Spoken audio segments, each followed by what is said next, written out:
Hey, what's up, everyone? Welcome to the news with Gold, Silver, Bitcoin. Now, I've been kind of thinking about what I want to call this show, and I was like, naturally, the Gold, Silver, Bitcoin show makes perfect sense, but I might want to reserve that in the future for like a fictional TV series or something. So that got me thinking, like, what could I call this particular show in which we're going to go over the news? I thought up things like Gold, Silver, Bitcoin Daily, but that kind of made me think about People's Daily, which is of course a state mouthpiece out of China. Also, then I was thinking, what are the odds that I'm actually going to do this daily? And they're about 50-50. And I don't know if I'm being completely honest there. So that got me thinking further, and I was like, how about tea with gold, silver, Bitcoin? And that's actually something that I still like right now, tea with gold, silver, Bitcoin. But I think we're going to go with the news with gold, silver, Bitcoin. And so let's dive right in to this episode. If it goes not according to plan, then we're going to call it the pilot episode. But as it stands right now, we're at gold, silver, Bitcoin, the news with gold, silver, Bitcoin number one. So our first news of the day is that JP Morgan is exiting its silver shorts. And this is something that was brought to our attention by Bill Murphy of GATA as well as Le Metropole Cafe. He's been a longtime gold and silver commentator. He's also a former New England Patriot. I didn't get around to asking him about Deflategate, but maybe next time he'll have some insights for us on Deflategate. But for all intents and purposes now, here and now, Bill was talking to us about the gold and silver markets. And he was mentioning that the silver shorts by JP Morgan have reached levels not seen since the 2011 price rise when silver reached $49 plus per ounce in 2011. That, of course, was a price that it's only ever seen once before. That was in 1981, 1980, 1980. And so we spoke with Bill about open interest in the silver futures, and he thinks that essentially the what's termed the gold and silver cartel, that is the big banks that use the futures markets in order to manipulate metals, are getting out of those positions because they anticipate that with the volatility in the markets that we're seeing, that gold and silver are poised for another price rise. So to quote Bill, he says, quote, they're getting out. The open interest, which is the long and shorts on COMEX, has come down from 145,000 to 138,000. When silver went to $50 in 2011, it was 135,000 contracts all the way up till near the end. So JP Morgan and the gold cartel are clearing the decks for the gold and silver prices to go bonkers. So at the time of writing, so that's today, the silver futures open interest was at a current level of 139,000 plus contracts. That's down from a year ago when it was at 192,676 contracts. That's a 27%, that's a 28% increase from the level of shorting that was going on 1 year ago. So Murphy says that open interest is down in the gold market from like 800,000 contracts to 450,000 contracts. He actually argues that the gold cartel, the banks, the Federal Reserve, IMF, other governments, Western governments, probably governments generally, have lost control of the gold price. And that's why we've seen it at highs that have not been seen since 2012, which of course is when the gold price reached 1920. He says, quote, Bill says, quote, it's the bad guys getting out, just getting out of the way of the big moves coming in the gold and silver markets. The gold and silver cartel, it's generally considered to be the bullion banks and elements in the United States government, which try to keep the prices from increasing because that shows weakness in the United States dollar. This moment is something that Bill says he's been waiting for years, and it's here, he says. That means they're going to let the price of silver increase because they know it's going to happen anyway. So I think that Bill and I spoke, and he actually argued that he foresees the price of silver running actually more aggressively and earlier than it did in 2008. There was a 2008 banking collapse when the price of silver was around $9, and it ran to $50 in 2011, and in 2012 gold followed to 1920. Bill foresees this actually happening earlier. He calls JP Morgan a criminal enterprise for having manipulated the silver like this. We saw them increase with short contracts lately. They were able to hammer the price of silver down to $11.50. And for these actions, Murphy and others call them a criminal enterprise. And others include the Justice Department. The Justice Department prosecutors have actually called the metals desk at JP Morgan a criminal enterprise, accusing them of, quote, conspiracy to conduct the affairs of an enterprise involved in interstate or foreign commerce through a pattern of racketeering activity. So Murphy says that now the price of silver is going to at least $100. Quote, this time, once it takes out 50, that'll be breaking a double top, he said. JP Morgan bought silver all the way up in 2011, and they've been manipulating the price ever since. This time, he says there's one big difference between the price rise in 2011, that this time the price is not coming down. So our next news story is, let's see here. We've got a lot of news coming out here. Let's take a look at this one. Idahoans push back against, quote, the virus that tried to kill the Constitution. Apparently, there's been a pushback in Idaho against the stay-at-home orders, the lockdowns, and Ammon Bundy, who led the 2014 standoff regarding unpaid grazing fees on federally owned public lands in Oregon, has been gathering people and leading groups. And Bundy told gatherers, quote, that if it gets bad enough and our rights are infringed upon enough, we can physically stand in defense in whatever way we need to. But we hope that we don't have to go there. A state representative, too, joined the choir of those discontented. And State Representative Heather Scott, she's a Republican from Blanchard, Idaho, told her constituents to resist the statewide stay-at-home order. People, she says, have a, quote, God-given constitutionally protected right to peacefully assemble. Ms. Scott sees a coronavirus outbreak as an emergency, but sent a letter to constituents calling it, quote, the virus that tried to kill the Constitution. A pastor, Tim Remington, who was appointed to the State House of Representatives in January there in Idaho, led a March 29th church service. That church was ultimately shut down by the state. That Daryl Wheeler, and then moving on, Daryl Wheeler as well, a Bonner County sheriff, stated that the public has been misled by public health officials. He called on the governor to convene an emergency session of legislature to debate the stay-at-home order. And that's really something that hasn't been brought into the public realm. There's really been no discussion with the public about how to move forward. There's really just kind of been decrees as well as a hard-at-work press arm that has really sold the stay-at-home orders. Doctors and nurses worry, on the other hand, that Idaho is barreling towards a disaster because of the lack of respect for the stay-at-home orders. And as of Monday, Idaho had 1,170 cases and 13 people had died. So that's Monday the 6th.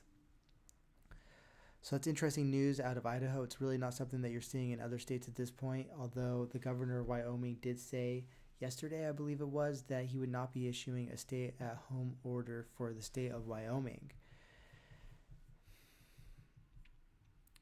There's lots of reports, and we've been seeing this repeated not only in media but by officials as well as thought leaders and billionaires as well, that in order to come out of quarantine in many cities, you might need a COVID pass. So that is like a license which says that you already have been infected and you've overcome, and therefore you're not susceptible to the virus, or that you've perhaps been given a shot. And so this is particularly taking place in Italy, which according to many reports lately, along with Spain, has kind of flattened the curve, and that they've reached their peak, and that they're now on the backside of this slope. Although, of course, it's a fluid situation and anything could change. Politicians there are pushing for a dystopian idea that, as they come under pressure to open up the economy, sees to it that there will be a special license for Italians with the antibody, meaning they've had and defeated the virus. And there's been some interesting quotes. So the former Prime Minister Matteo Renzi evoked a, quote, COVID pass for the uninfected. And Prime Minister Giuseppe Conte said that while the lockdown remained in place, the government has begun working with scientists to determine how to send people back to work. And this license is part of the discussion. Michele Marzano, a professor of moral philosophy at Paris Descartes University, said that it looks like coronavirus splits humanity into two, the strong and the weak. But this is actually the case. And I'm not really sure what she means by that, but certainly, these proposals will split humanity into two. Those that have the license and those that do not. And those without the license would not be able to leave their homes effectively. So Marzano argues that using Antibodies as a basis for free movement reconciles a utilitarian vision of the greater good and the individual by protecting the most fragile, not marginalizing them. She says, quote, it's not discriminating, it's protecting. Now, it's not entirely clear if having these antibodies means that you can't be reinfected quite yet, so the policy is kind of leading the science there. And interesting, Italy has some unique circumstances where people are looking to places like Veneto, which has a large biotech presence, and collected blood samples of all of the residents, Vo. So next door to Veneto is Lombardy, where Vo, one of Italy's first coronavirus fatalities hit, was one of the first towns in Italy to be quarantined. Vo reportedly has a homogeneous genetic pool, and its people have been widely tested, potentially making the data more reliable. So, upon the outbreak, authorities in Vo took it upon themselves to swab test the entire 3,000 person population there. So they have a lot of this data, and now they want to retest people to kind of see who has antibodies and who doesn't, and even genome sequence the entire population to see who was and who was not susceptible to the virus and why. The results could show why some were asymptomatic, while others got sick, as well as why children avoided the sickness altogether. So, as Andrea Crisanti, a top scientific consultant on the virus in Veneto, said, Italy has, at the moment, of course, one of the largest pools of infected people that have recovered from the infection. He added that Italy was a unique and valuable set of information and data. Now, there's similar talk in all countries, including the United States. Bill Gates has been talking about this type of license as of late in the media. And in the UK, the health secretary there said that the government will use a passport for people who have had the coronavirus and beaten the disease. We are looking at immunity. We are looking at an immunity certificate. The Department of Health did not provide further information on the plan to issue the certificates as it was too early on in the science of immunity. But a spokesperson did say that, quote, as the technology develops and becomes clearer, we will be able to give an update. It's a big story. Business burglaries increased nationwide during coronavirus lockdowns. So we've seen across the United States, in Seattle, in New York, in Minnesota, in multiple places in Washington, not only Seattle, but also Vancouver and Kennewick, Washington, that business burglaries are increasing nationwide. And the Seattle Police Department officers say the number of reports of burglaries of local businesses has doubled amid the stay-at-home order. Police said they received 104 reports of burglaries compared to 54 during the same time last year, March. Boulder police, too, have recorded an increase in business and vehicle break-ins for March, and police believe the spike is due to the lack of foot traffic due to the restrictions or the stay-at-home orders. Furthermore, the Kennewick Police Department in Washington have investigated 70 burglaries this year. That's triple the amount of the last 2 years. And half of these burglaries have happened in March. Luther Kruger, a criminal prevention specialist for the Minneapolis Police Department, posted on the Nextdoor online community about an uptick in business burglaries, possibly due to many businesses having reduced staff or being closed and unoccupied following the local emergency declarations. And police also in Minneapolis are following package delivery drivers, fearing for their safety and also the property that they carry. In Minneapolis, there were 320 property crimes during the 7-day period ending March 24th. So I guess that's the week of the 17th through the 24th. That's an increase over the average of 285 during the same time last 2 years. The biggest increase was in auto thefts, and business burglaries has made up a greatest share of those crimes overall, according to the data.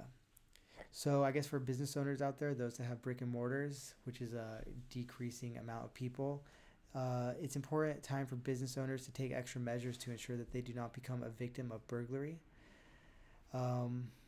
Keep the lights on at night. That's something that I know businesses do in order to ensure that they are not under pressure, but also, or rather robbed, and other things. So let's also check your stores more often than you otherwise would. So we're looking at Kissinger wrote a piece recently for the Wall Street Journal. Quote, "The world will never be the same after the coronavirus, and to now argue now about the past only makes it harder to do what has to be done." And of course, it's always interesting, like this notion that something must be done. This is something that Lenin said a lot. What must be done? He wrote a bunch of little essays about this. And for me, the question is, does anything have to be done at all? Like, that's the first question. But we kind of skipped that step, and we've gone to that. Like, something has to be done, even though the flu virus has killed far more people every year than the coronavirus has this year. And of course, that could change. And of course, coronavirus is a major deal. But we should have the debate first and foremost of, does anything have to be done at all? And of course, Kissinger has played a prominent role in U.S. foreign policy. He's associated with controversial U.S. policies, particularly during the 1973 Chilean military coup, as well as the Argentina's dirty war. So Kissinger writes in the Wall Street Journal, which is owned by, I believe, Jeff Bezos now, which talk about a conflict of interest. Like, Jeff Bezos has an online e-commerce store, and shutting down all the brick and mortar businesses only benefits him in every way possible. So, like, therefore, does he have a vested interest in kind of stirring up panic, calling for the lockdown, so that more people then have to turn to his major company, his big company, Amazon? But regardless, Kissinger writes, "The surreal atmosphere of the COVID-19 pandemic calls to mind how I felt as a young man in the 84th Infantry Division during the Battle of the Bulge. Now, as in late 1944, there is a sense of inchoate danger, aimed not at any particular person, but striking randomly and with devastation." Kissinger says there is a stark difference between now and then, however. Namely, quote, "American endurance then was fortified by an ultimate national purpose. Now, in a divided country, efficient and far-sighted government is necessary to overcome obstacles unprecedented in magnitude and global scope." So, now I would argue that efficient and far-sighted government is probably always needed, but I think that what he is referring to here is that there's a lack of a need now for democratic processes and more authoritarian approaches to governance.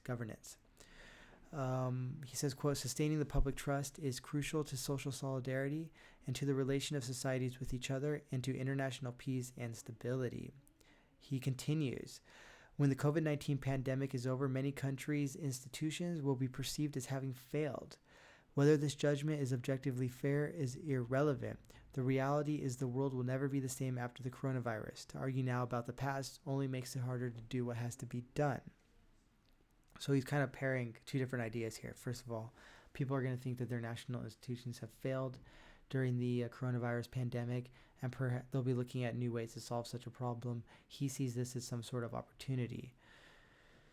It's also I think important to note that in December of 2019, Kissinger was meeting with President Xi in China, and this wasn't what they just met about was not discussed, although apparently President Trump was briefed on the matter. Kissinger says that the coronavirus scale is unprecedented. Quote, "At this writing, there is no cure. Medical supplies are insufficient to cope with the widening wave of cases. Intensive care units are on the verge and beyond of being overwhelmed." And I mean, I think we're getting contradictory reports on this. In certain places, definitely it seems that medical staff is overwhelmed, overworked, and that their facilities too are at capacity. But in large swaths of the nation, in the United States at least, in the world, this is not the case. Regardless, Kissinger says, quote, "Testing is inadequate to the task of identifying the extent of infection, much less reversing its spread. A successful vaccine could be 12 to 18 months away." And while the U.S. administration, Kissinger says, has done a good job in avoiding immediate catastrophe, the ultimate test has yet to come. That test will be whether the virus's spread can be arrested and then reversed in a manner and at a scale that maintains public confidence in Americans' ability to govern themselves. He continues, Leaders are dealing with the crisis on a largely national basis, but the virus's society dissolving effects do not recognize borders. While the assault on human health will be hopefully temporary, now that's interesting too because nobody's debating whether or not this will be temporary. It's like a seasonal flu, and I anticipate that the death rate is going to fall for this particular coronavirus once the fog of war has receded and dissipated, and that we might be looking at a lower death rate, kill rate than a lot of what has been reported to this time. I think that some people are starting to argue on April 7th, 2020, that far more people have already had and shed themselves of coronavirus. But here, Kissinger suggesting that perhaps the assault on human health will be permanent. Anyway, he says the political and economic upheaval coronavirus has unleashed could last for generations. No country, not even in the U.S., can a purely national effort overcome the virus. Addressing the necessities of the moment must ultimately be coupled with a global collaborative vision and program. So this is about global governance, but we've already seen global governments instituted. That's why you see so many different countries enacting similar policies and basing their data off of the same London Imperial study, which a lot of people have said had poor axioms. This is global governance at work, and I think never before in the history of mankind have the nations of the earth so readily kind of implemented the same strategies at the same time in the course of a matter of weeks. If we cannot do both in tandem, that is, like act at the national and the global level, we will face the worst of each approach. Kissinger evokes the Marshall Plan and the Manhattan Project. Quote, the U.S. is obliged to undertake a major effort in 3 domains. First, shore up global resilience to infectious disease.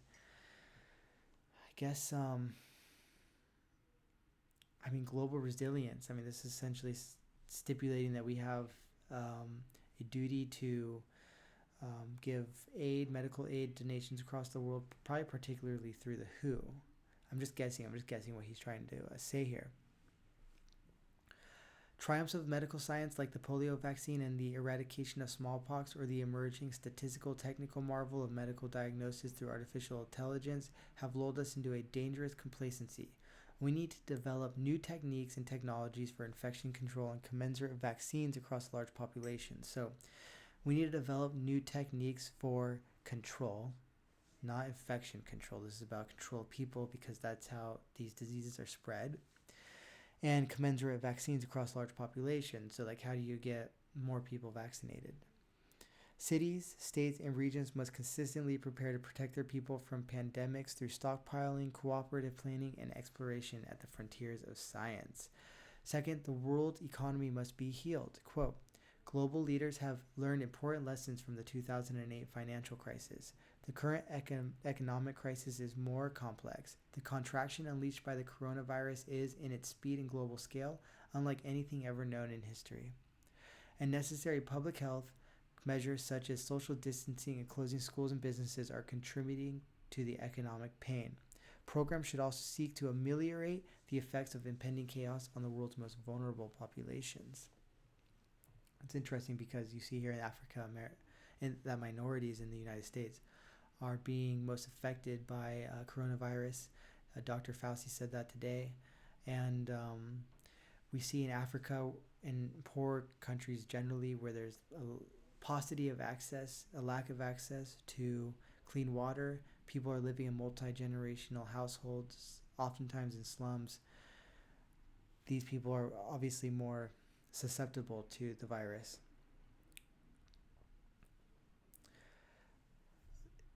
Kissinger says then that the principles of the liberal world order must be preserved. Quote, the founding legend of modern government is a walled city protected by powerful rulers, sometimes despotic, other times benevolent, yet always strong enough to protect the people from an external enemy. Enlightenment thinkers reframe this concept, arguing that the purpose of the legitimate state is to provide for the fundamental needs of the people: security, order, economic well-being, and justice.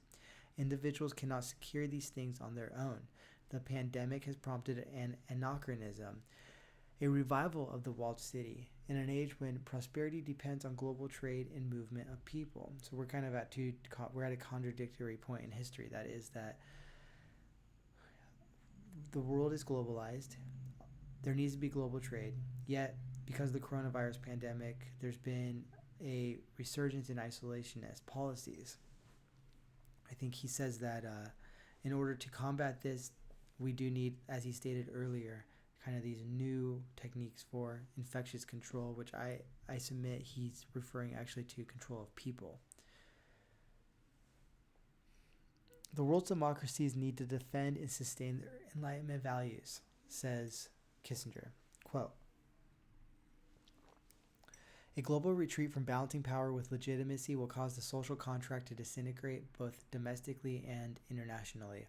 Yet, this millennial issue of legitimacy and power cannot be settled simultaneously with the effort to overcome the COVID-19 plague, he calls it, a plague. I mean, we're not quite at plague levels if you look back at like the Black Plague. I mean, did we even call the Spanish, the 1918 flu a plague? Of course, that got its name, Spanish flu, although there is lots of evidence that it likely originated elsewhere, potentially even in Kansas. But anyway, Mr. Kissinger says, quote, restraint is necessary on all sides, in both domestic policies and international diplomacy. Priorities must be established. Kissinger says we now live in an epochal period. That is, I think, a period of transition between two ages, as Zbigniew Brzezinski termed it in his book, but perhaps more so now than when Brzezinski wrote that book in the 70s. Quote, Kissinger says, the historic challenge for leaders is to manage the crisis while building the future. Failure could set the world on fire. And as I stated earlier on, Kissinger visited China in December. He met multiple times with President Xi and other big shots, according to White House economic advisor Larry Kudlow. Kudlow refrained, however, from revealing whether or not the 96-year-old Kissinger was there working on international diplomacy with Beijing or not. He said, quote, well, now you're getting into the family jewels and the price. All right, this was the first episode of News with GoldSilverBitcoin.com. Thank you all for listening. Have a great day and stay safe.